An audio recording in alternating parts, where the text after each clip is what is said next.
جامعہ اہل حدیث لاہور پاکستان میں علوم دینیہ کی تعلیم و ترویج کا مرکز۔ اسے کبھی ناکامی نہیں ہوگی۔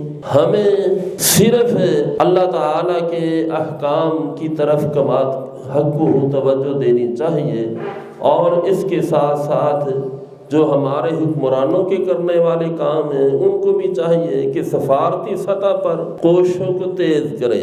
جب تک ہمارے خارجی معاملات وہ درست نہیں ہوتے تو پھر بھی اس میں کامیابی جلدی نہیں ہوگی۔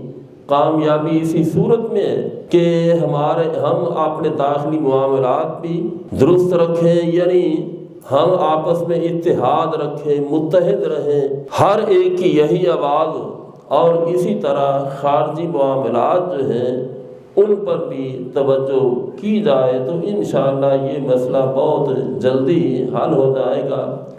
جہاں تک ہندوستان کا مسئلہ ہے، حقیقت یہ ہے کہ اس نے پاکستان کو 3 طرف سے گھیرنا چاہا تھا، لیکن ان اللہ علی کل شیء قدیر، مارنے والے سے بچانے والا کیا ہے؟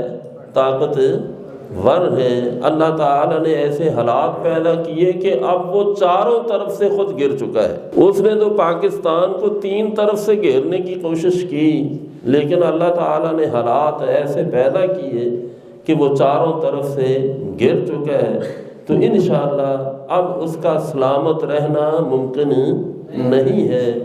انشاءاللہ وہ ٹکڑے ٹکڑے ہوگا، ہمارے کشمیری بھائی جو ہیں وہ آزاد ہوں گے۔